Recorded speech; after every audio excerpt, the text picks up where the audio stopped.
1010 Wins, your number one choice for news in all of New York. The News Watch never stops. This is 1010 Wins at 92.3 FM. You give us 22 minutes, we'll give you the world. Good morning. We are at 70 degrees at 7:40 on this Tuesday, June 25th. I'm Scott Stanford. Here's what's happening. An early morning fire in an apartment building on 178th Street in Washington Heights has left 2 people dead. Police are on the hunt for the guy who sexually assaulted a young woman sunbathing in Central Park yesterday. As the U.S. has reopened the flow of weapons to Israel, the White House says it's opposed to continued Israeli operations in Gaza after the intense phase of the war ends. A video gamer from New Jersey facing attempted murder charges after he jumps on a plane to Florida to attack a guy that he was playing with online.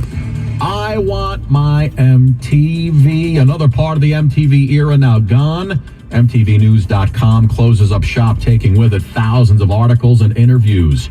Checking sports, the folks in Florida celebrating. The Florida Panthers have won the Stanley Cup. Ron Stanley is coming home. Panthers needed 7 games to take the Oilers in the Stanley Cup Finals. New York baseball fans all revved up for tonight's Subway Series. Wins news time, 7:41.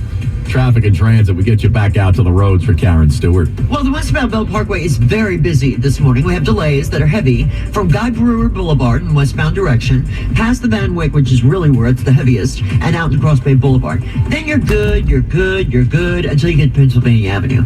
At Pennsylvania, we start getting very heavy, and the delay will take you all the way out to Knapp Street in Sheepshead Bay, where there is a crash. We've got an eastbound delay on the Belt Parkway, too, into that accident scene at Knapp Street from back at Ocean Parkway. So very busy on the Belt Parkway this morning. We've got delays on the eastbound Staten Island Expressway that start at Manor Road and go to the Verrazano. We're busy up and over getting onto the eastbound Belt and up the Gowanus Expressway to the 50s.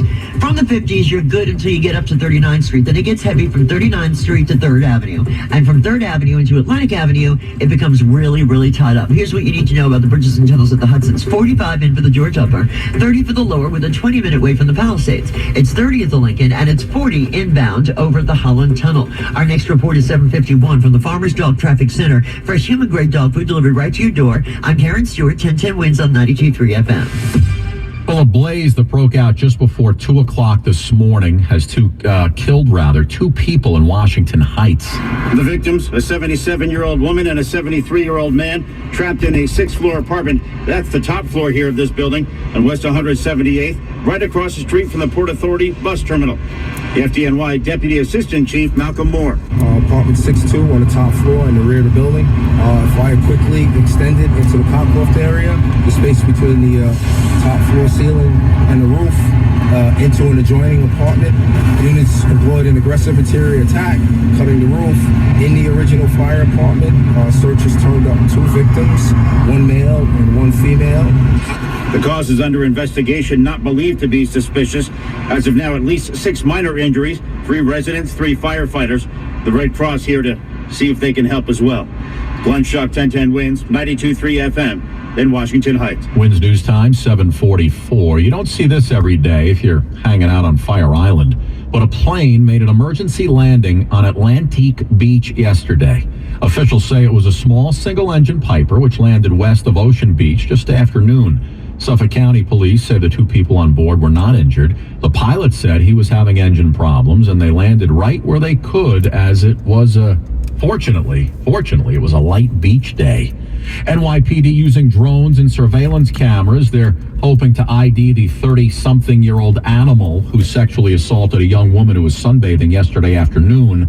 It happened in Central Park near West 104th Street. Chief of Patrol John Chell describes the moment, a relaxing afternoon in the sun, turned into terror for this 21-year-old woman. She sees a male coming towards her, exposing himself. She gets up, screams to run. He tackles her, and she fights him a second time to get him off, and he runs south down the drive. Physically, the woman did not suffer serious injuries, but went to the hospital for observation. As for others who use the park, Tricia says she walks through day and night, but is always vigilant and would never sunbathe. You're just relaxed. You have your eyes closed. You maybe don't have full clothing on. That's a vulnerable situation. Roger Stern, 1010 Wins on 92.3 FM in Central Park. And police would love any help in catching this guy. Anybody with information can call Crime Stoppers. That pause in congestion pricing and the plan by Governor Hochul is really hitting the MTA's budget pretty hard. The Daily News reporting the loss of that congestion toll money equals a bigger budget hole for the MTA. Transit officials say the agency is expending day-to-day operating funds to offset the $15 billion loss. MTA says the loss of that capital money, which was meant to cover large-scale expenses like new trains and car repairs, that's going to force the agency to borrow money. You ever use the bathrooms at the LIRR train stations? You ever go in and say, ew, that's gross? Well, now the LIRR wants your feedback on the nastiness. We've got a new They've got a new pilot program where customers can scan a QR code that's posted inside the station bathroom. That's for you to instantly report any issues, and bingo, a cleaning crew is dispatched to that location. LIRR President Robert Free says they want to know about problems in real time. This pilot program is only for the stations right now, not the bathrooms on the trains just yet. Program should be up and running in early July, so remember, you walk into a bathroom at an LIRR station and it's kind of funky. Before you run out, hit the QR code and give them a nice little heads up. A lawmaker from New York had his home vandalized over the weekend. Democratic Rep Gregory Meeks lives in Queens. His office confirmed that his house had derogatory statements about the war written all over it with chalk, as well as posters in his driveway. No one was home at the time and no arrests have been made.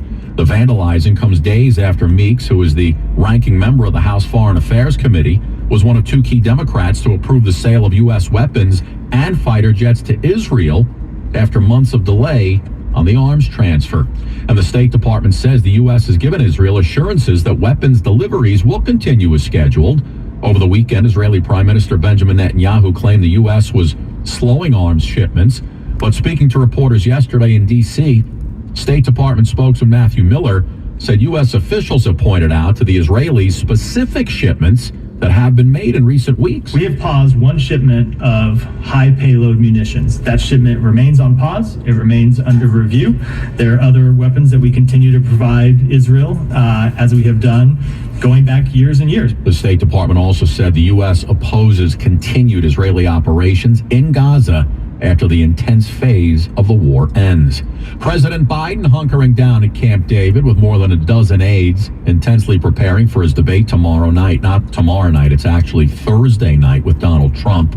Trump is actually following a different strategy. Unlike Biden, Trump is not formally preparing for Thursday's debate, but he has held more than a dozen policy discussions with current and former advisors. And though he has attacked Biden's stamina and mental fitness for months, with the debate approaching, Trump is now calling the president a worthy debater, saying he's not underestimating him. That's correspondent Mary Bruce. You can listen to CNN presidential debate live on the radio right here on 1010 Wins at 92.3 FM.